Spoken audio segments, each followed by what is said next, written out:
Hey everyone, Retire on Dividends here, back to make another weekly update to my options trading journey.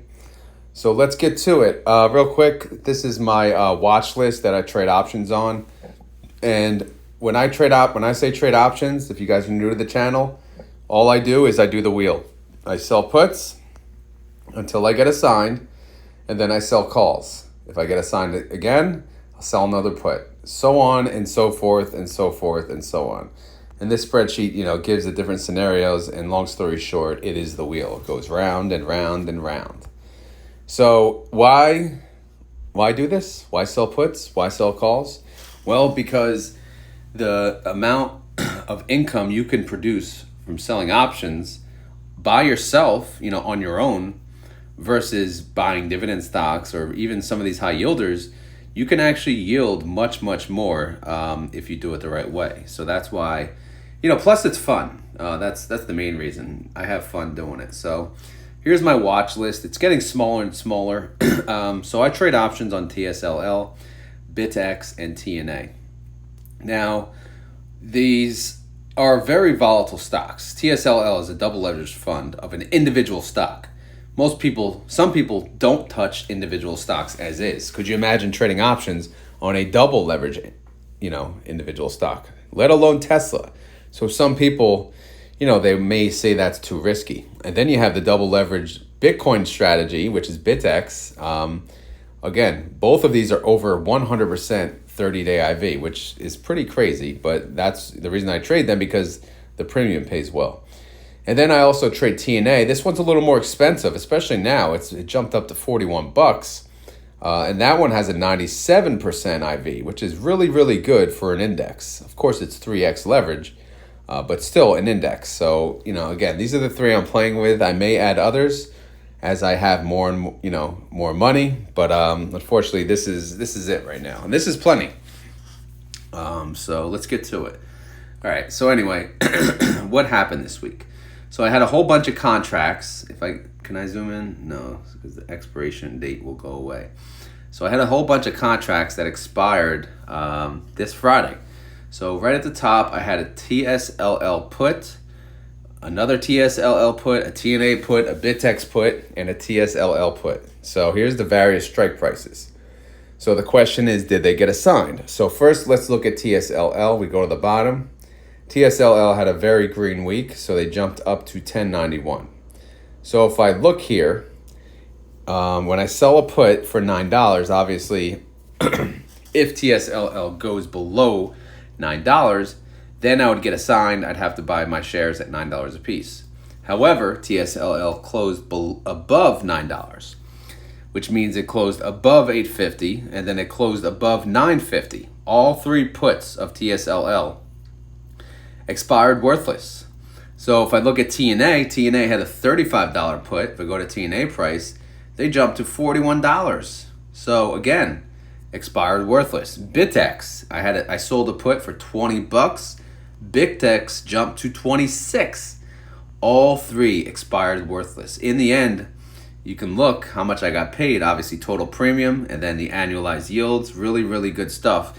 All in all, again, expired worthless. So when you sell a put and it expires worthless, what does that mean? Well, immediately when you sell the put, they put your cash or your margin on hold, right? So they put, essentially a lock on your money.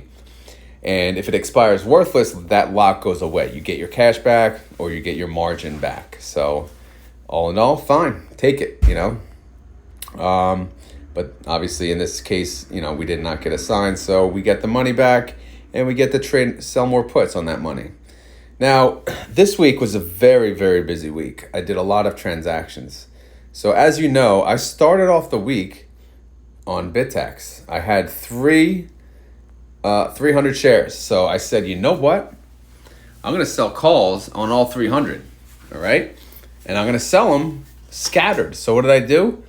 You see the BitX call I sold. I got a $25 strike. And then right below that, I got a $24 strike. And then right below that, I got a $26 strike. So what was my cost basis? If I go to the BitX wheel, my cost basis was $23.67. So I had to sell calls anything above $23.67. So the lowest was 24. highest was 26, mid was 25. So if BitX closed above those prices, which it did, let's take a look. It closed at 26.27. All of them got called away. So I had to sell all my shares at the various prices. So if you see here, assigned, assigned, and assigned. But that's okay. Look at the premium I got. I got 43 bucks for one. I got $101 for another. And then I got 43 for the other. In the end, I'm yielding, again, over 100% essentially on each one. And if I go to the BitX wheel, by the way, good stuff, man. Because since my average was 23.67, since I sold all three at the various prices, you can see the profit loss. Obviously, the two on the top were a wash, 100 bucks.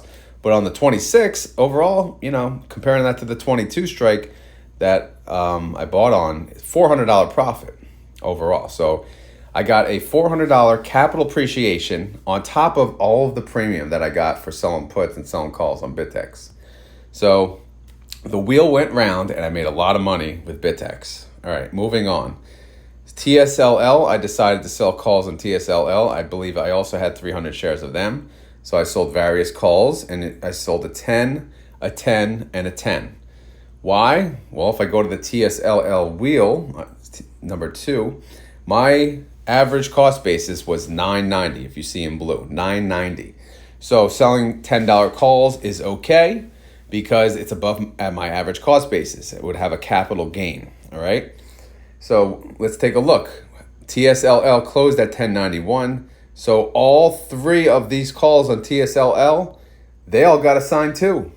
So every single call is assigned. I don't own any more shares. So if I go to the TSLL wheel 2, those three also got assigned. I made 150, but all in all on this wheel, I netted $50 in capital appreciation.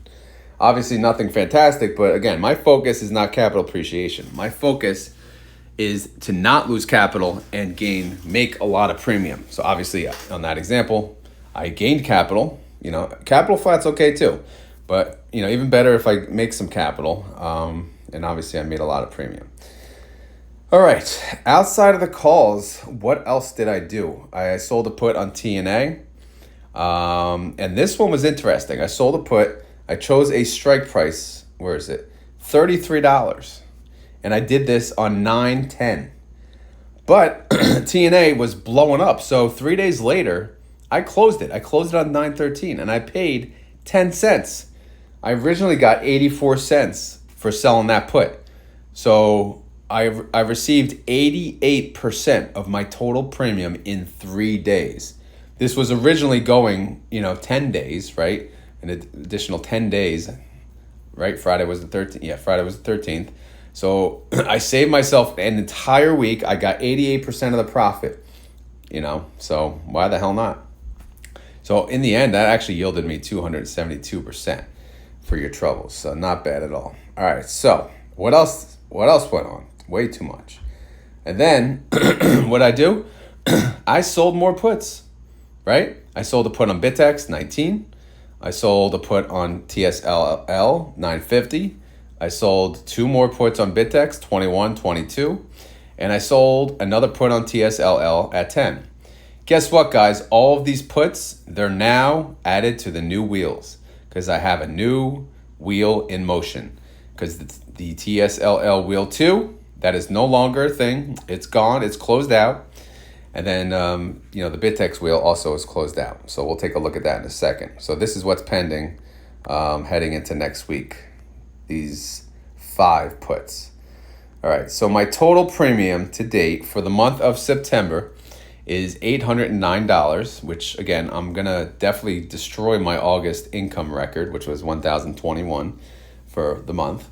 And total premium to date, $4,181. So not bad at all. All right, so TSLL wheel 2, this one is, it's a goner.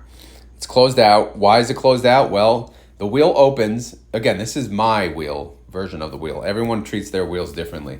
When I sell puts, and even if one put gets assigned, that wheel begins.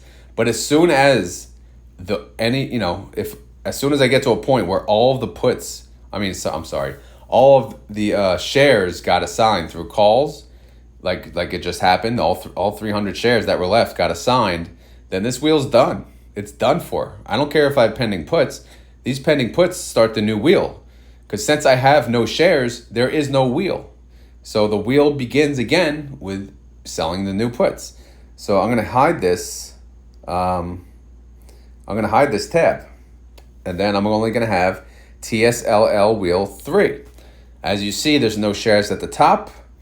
But there is a put party. I currently have 2 puts, a 950 and a 10. I had to go up a little higher because TSLL obviously is going higher. So I got 2 puts pending. So my new wheel is ready. My TNA wheel 2, nothing got assigned yet. But I have a put party of 1. Actually, no, the 9, this is a goner. So this is can be wiped out. Clear this. This expired worthless. It did not get assigned.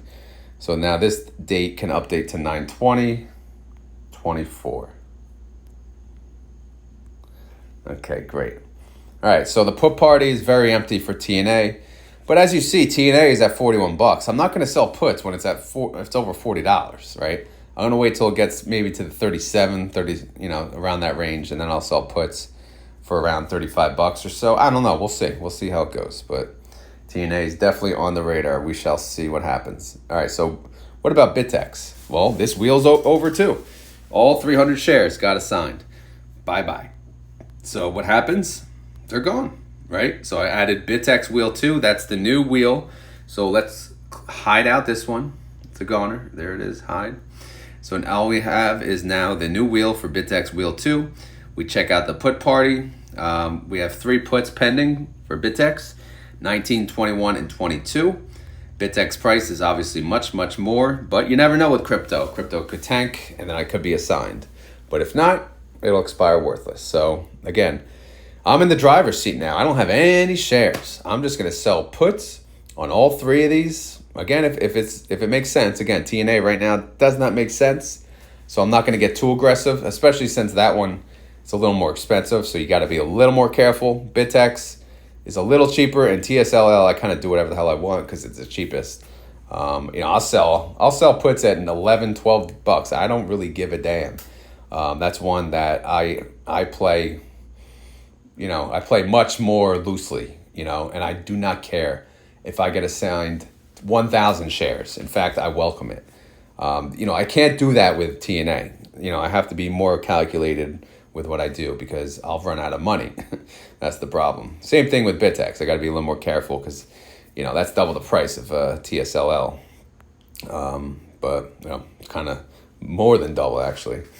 All right, so that's the update, and then let's go to total income. How did I do this week? I made $558. That is a record. That is a new record, $558. But look how much capital I put up. $21,494. That's also a record. I never put up that money. So I'm being a little braver. When I say capital, obviously I'm using most of this was margin. Now I have plenty of cash because I sold a whole bunch of freaking shares since my calls got assigned. So now I'm not even using margin. But obviously as I sell puts and sell puts and sell puts and I get assigned, then it's fine. I'll be using margin again. But it doesn't matter if I use it or not. I don't care, especially, when you have an annualized yield so high that their little margin rate of 12%, although, yes, it sucks compared to Robinhood because Schwab is Schwab. What can you say? But still, I can, 12%, I could still make plenty of money off of that. All right, the yield for the week was 2.6%, which is, overall not bad. But a really good week, man. Really, really good week. I mean, granted, I had a blast selling calls. Selling calls, it's so much fun. Selling puts is great, but the premium you get from selling calls, because you can be so much braver. You don't give a crap. I don't give a crap if my shares get sold. So I'll sell calls super tight, super close to the money, and I don't care if they get assigned. Sure, I'll lose capital gains, maybe. That's the risk. But obviously, at the same time, maybe that stock will tumble. And then I'll just collect the premium and keep the shares. Either scenario can happen. So again, very good week. Return on investment or I'm sorry, retire on options tab. Hypothetical, again, I kind of changed it a little. So what did I do? I did, my average rate of return is 243.14%. Is this reasonable? Of course it's not. You know, you can't expect to get that week in and week out. So my low capital, I'm showing I need only $82,000 to make $200K a year.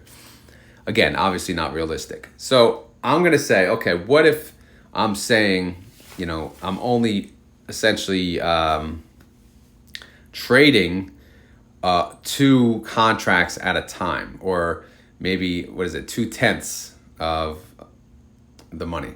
Well, because I'm saying I play with 10 contracts at a time, but when you're saying low capital 82,000, that's basically saying you're always using all of that money to earn the rate of return. But I'm not always using all that money. You know, you saw the most I ever used was 21,000 in 1 week. So obviously that's nowhere near 82,000. So I just said, okay, let's do 10 minus 2. So let's say, multiply that times 8. This is 8 contracts that I'm not using essentially. So that's why I did B2 times 8. Again, I'm losing track of why I even did that calculation off the top of my head. But essentially I would need 8 times as much money to trade if I'm only trading, a portion for options. Hopefully that made sense. I'm confusing myself, so if it doesn't, that's fine too. But in the end, I need 658,000, much safer route to earn 200K a year. And I have no doubt that I can earn 200K a year if I had 658,000. Do I have that right now? Obviously, I do not. But if I did, would I trade options on it? Hell freaking yeah, I would. And I would quit my job. I'd still work, do something else easy, but I don't know. I would definitely quit. And then I'd sell options, and I'd record myself, go live every day, and have a party. Options parties every day. So get ready for that. Anyway, guys, that's the update to my options trading journey. Hopefully you guys had fun. Hopefully you were entertained. Because as always, this is not financial advice. Please do your own research. That's within, and take your own risks that are within your own risk tolerance. So you can see I'm on tsll wheel number 3. I'm on TNA wheel number 2. And then BitDEX wheel number 2. And then they'll add up, and so on and so forth. But man, guys, if you're just waiting to learn options, why are you waiting? Is it because you have no money? Who cares? Still, just learn it, read about it, do whatever. There is such thing as paper trading. It's not something I ever recommend or I do because I'm one of those people that have to use real money or else I'm not going to care. You may not be. You may be able to paper trade. So if the reason is you have no money and you wouldn't mind paper trading, then do it. See if your brokerage offers it and then do it. Play around. Why the hell not? One thing I did when I didn't have enough money, I just always looked at the options chains. I'm like, oh, how much can I make here? Ooh, how much can I make there? Things like that over and over. And then I just kept watching videos and videos and videos. So, and there's a lot of people out there that teach options very well. Some teach it way too complicated, way over my head. They speak Greek, they do this, that, and the other thing. But I'm one of those people, I have to keep it very simple, all right? No reason to overcomplicate it. Obviously, you can overcomplicate it by using various strategies, but I like the wheel, and the wheel likes me so far. The wheel can burn me. It might run me over, this wheel, but so far, so good. We'll see. All right, that's the update. I hope you guys enjoyed it. If you have any questions or concerns, leave them in the comments below. If you enjoyed the video, just hit the like button. And that's pretty much it. I'm out of here. I hope you guys have a great day or weekend. Later.